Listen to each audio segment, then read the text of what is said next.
Hi, I am Dr. Selvaraj, your surgical educator from Malaysia. Welcome back to my series of surgical teaching videocasts. These are meant mainly for undergraduate medical students doing the surgical clerkship rotation. I promise you will become competent in clinical problem solving and surgical decision making if you are going to listen these videos over and over again. Today in this episode, I, I am going to discuss one more set of MCQs on undescended testis.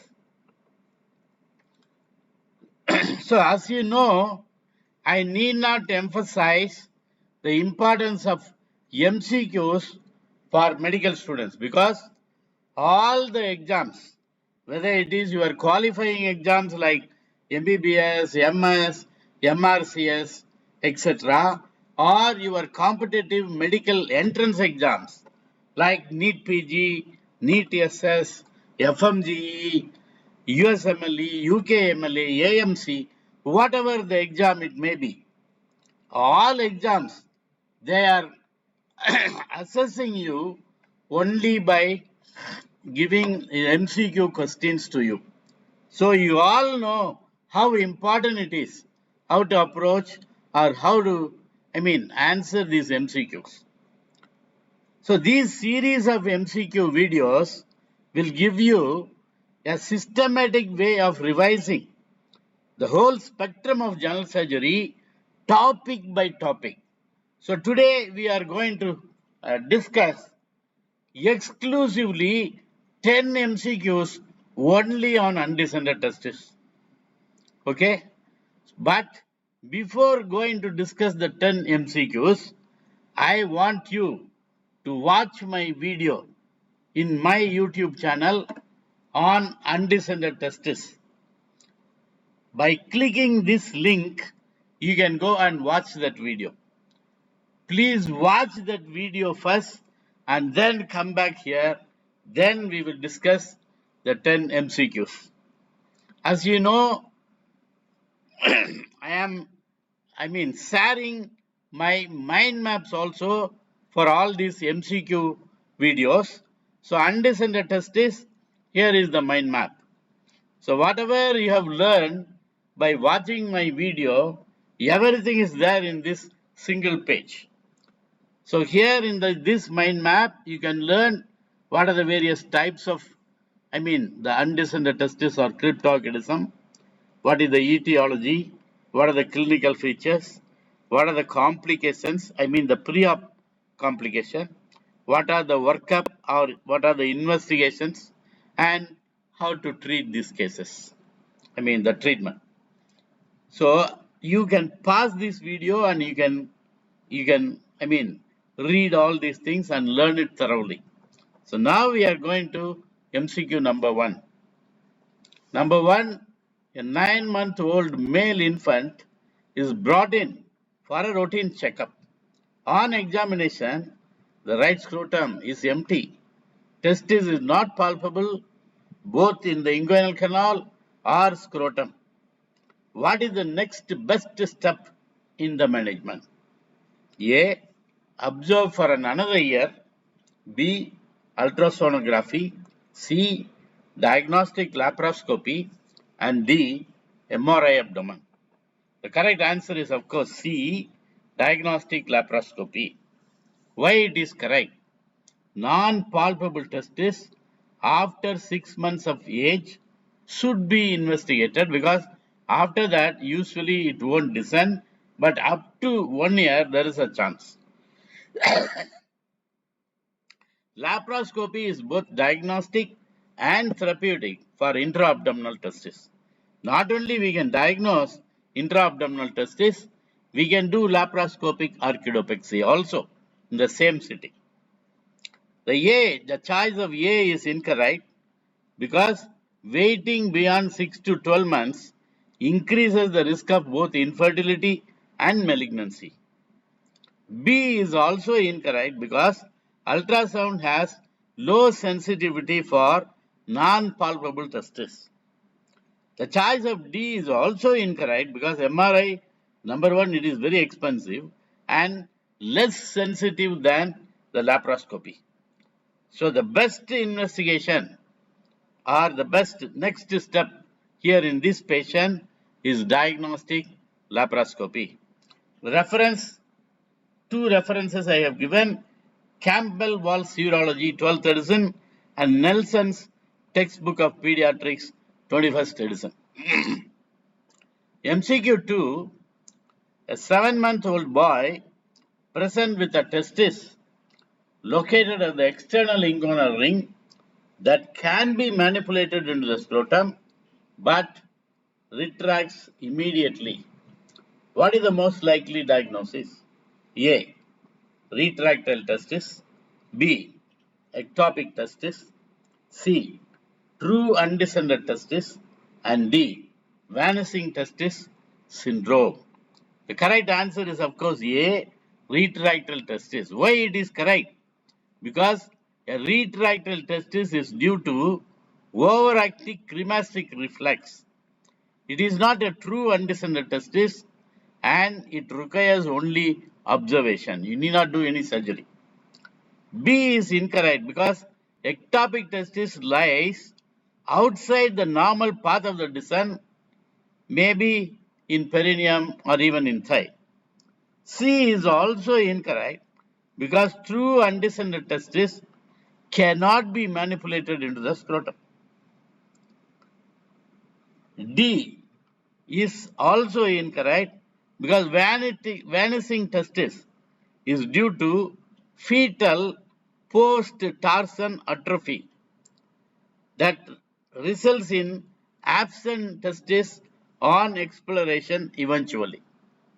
So reference is Bailey and Love Short Practice of Surgery 28th edition chapter 71, an American Journal of Urology, this particular edition.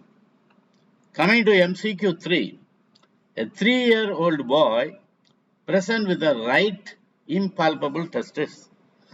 On diagnostic laparoscopy, the vas deferens and testicular vessels are seen entering the internal ring, but no testis is visualized intra-abdominally.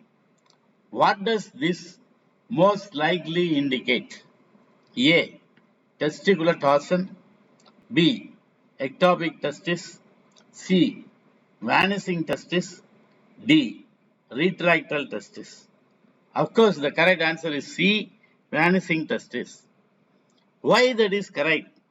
Presence of blind ending vas and the testicular or the gonadal vessels, the testicular vessel here, because it is undescended testis.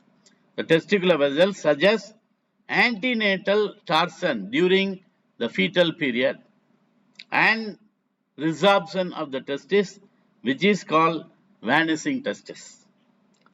The choice A is incorrect because torsion causes acute scrotal swelling and not impalpability. It will be palpable. Testis will be palpable. B is also incorrect.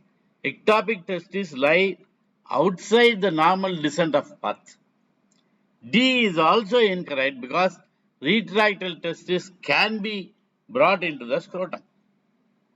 Reference is again Campbell-Walsh Urology 12th edition, Journal of Pediatric Surgery, this particular volume. Yeah.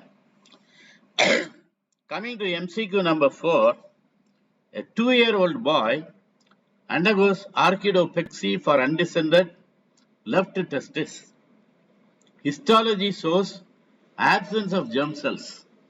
What is the most likely long-term complication? A. Hydrocele. B. Infertility. C. Testicular torsion.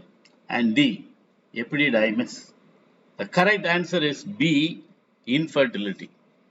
Explanation: delayed orchidopexy leads to germ cell loss and increase infertility risk.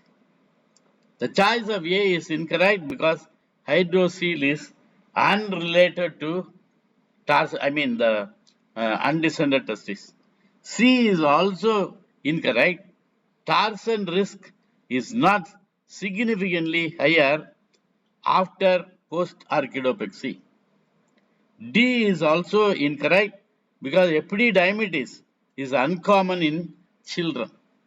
Reference the journal NEGM, you can see this one, and Nelson Pediatrics 21st edition. Coming to MCQ 5, a 4-year-old child with bilateral undescended testis has normal penis, no ambiguity, and normal growth.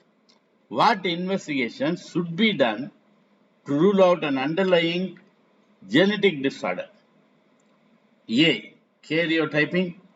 B. Renal ultrasound. C. Bone age. And D. EEG. The correct answer is, of course, A. Karyotyping. Because bilateral undescended testis may suggest intersex or some genetic syndrome. Karyotyping in these cases is mandatory. B is incorrect because it is not useful in this context, renal ultrasound. C, bone age is not diagnostic. And D is also incorrect. EEG is unrelated to this problem. So reference again, Campbell-Walsh Urology, the 12th edition. Coming to MCQ number 6. During archaeopexy for undescended testis, the testis is found close to the internal ring. The surgeon performs standard dissection and mobilization. Which structure must be preserved during this dissection and mobilization? A. Vas deferens. B. Inferior epigastric artery. C. Ilioinguinal nerve. And D. Cremasteric muscle. The correct answer is, of course, A. Vas deferens. Why? Vas deferens must be preserved to maintain fertility potential. B is incorrect. It is not involved in testicular mobilization, the inferior epigastric artery. C is also incorrect. This nerve is important, ilioinguinal nerve, but less critical in archaeopexy. It's not because this nerve is inside the inguinal canal. It's not in the scrotum. Then D is also incorrect because cremasteric muscle is often divided in mobilization. Reference is the Bailey and Love 28th edition, chapter 71, and Pediatric Surgery International Journal. These are the two references. Coming to MCQ number 7. A boy with prior orchidopexy presents 1 year later with an empty scrotum. So, boy was operated and orchidopexy was done. What is the most probable explanation? Why it becomes empty? Okay. A. Testicular regression. B. Reascent of testis. C. Epididymitis. D. Testicular agenesis. The correct answer is B. Reascent of testis. Why there is reascent of testis? Improper fixation of the testis. Because orchidopexy not done properly. In the subdartos pouch, you have to create a pouch, you have to fix it. It was not done, properly. That is why reascent of the testis, or it may be because of short spermatic cord. That may also lead to reascent of the testis. The choice A is incorrect. Testicular regression, because regression occurs earlier and is rare post-surgery. It occurs earlier, not after 1 year. C is also incorrect because the epididymitis, inflammation, does not cause disappearance of the scrotum from the, disappearance of the testis from the scrotum. Choice D is also incorrect because testicular agenesis wouldn't have allowed in the after the fixation. It will occur even before, that is what is called testicular agenesis means testis is not developed at all. Yeah, then that is not a possibility. So MCQ 8, which of the following is the most common site for an undescended testis? A. Abdominal. B. Inguinal canal. C. Suprapubic. And D. Perineal. The correct answer is B. Inguinal canal. Because undescended testis means it is stopping in the normal path of the descent. Okay, see, perineal and suprapubic or ectopic bone. So about 70 to 80% of undescended testes are located in the inguinal canal, intracanalicular undescended testis. Choice A is incorrect, less common, abdominal, less than 20%. C and D are incorrect because both are ectopic locations, rare ectopic locations. Reference the Nelson Pediatric 21st edition. Coming to MCQ number 9, what is the ideal age to perform archaeopexy for undescended testis? This is a very important question. If you want to remember just one fact regarding undescended testis, I want my students to remember when undescended testis should be operated. This is very important because many parents and even the physicians or the surgeons also, they are advising the parents to undergo surgery for their male babies even later than this particular ideal age group. So now this is a very important fact you must know. A is at birth, B is 6 to 12 months after birth, C is 3 to 4 years after, D is puberty. So which is the correct answer? C. Answer is B. Of course, that is the correct answer. 6 to 12 months. Why? Early surgery reduces the risk of both infertility and malignancy. The choice A is incorrect because testis may descend spontaneously in neonates. It keep on descending up to 1 year age. So you can, but you have to do it between 6 to, usually you can wait up to 6 months. After that, it should be investigated and should be operated before the 1 year of age. Testis may descend spontaneously in neonate. C and D, that is 3 to 4 years and puberty, are incorrect because late surgery carries higher risk of both infertility and carcinoma.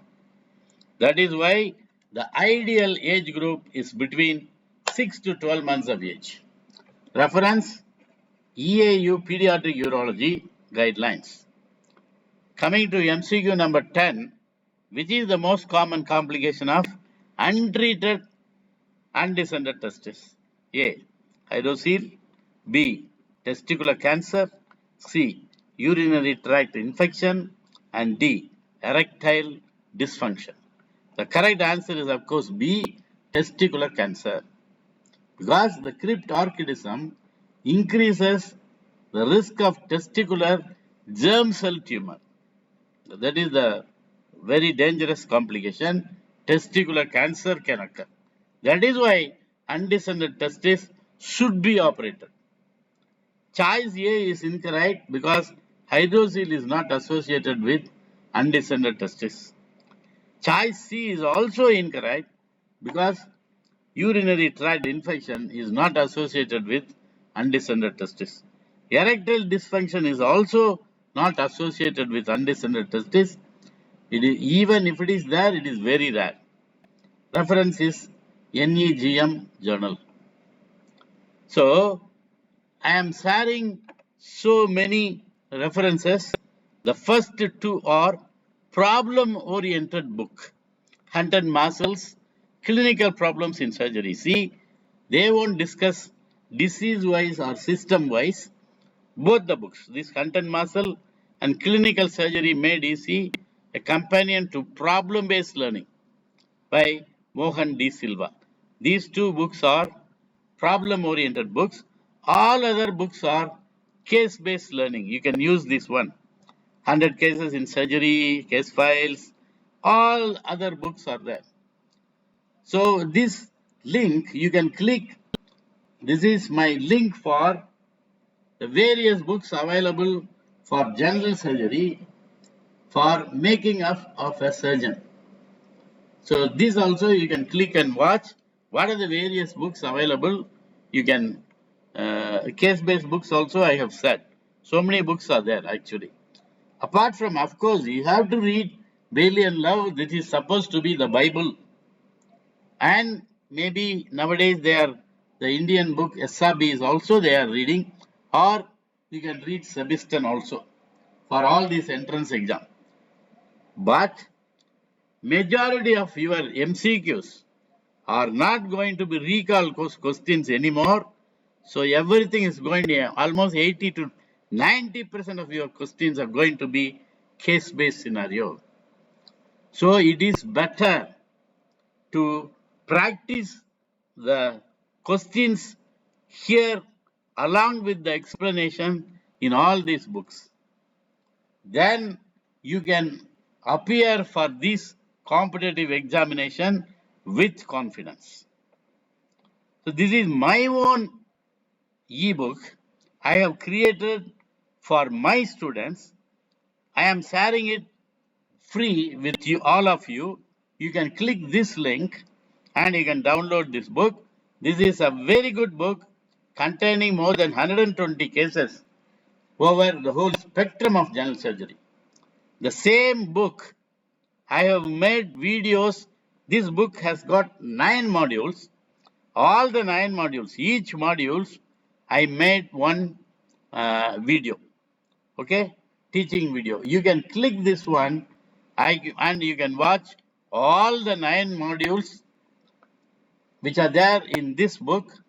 I will be discussing both the question and answer also. Okay, please, either you can download this book and read, or you can download this playlist of videos, the same book from the same book only. So you can go and watch. So thank you very much for watching this video. If you think that these videos are very useful, kindly share these videos in your social media. Kindly click the bell button also to get notified regarding my latest upload. Thank you very much once again. Let us meet in the next episode. Until then, bye bye.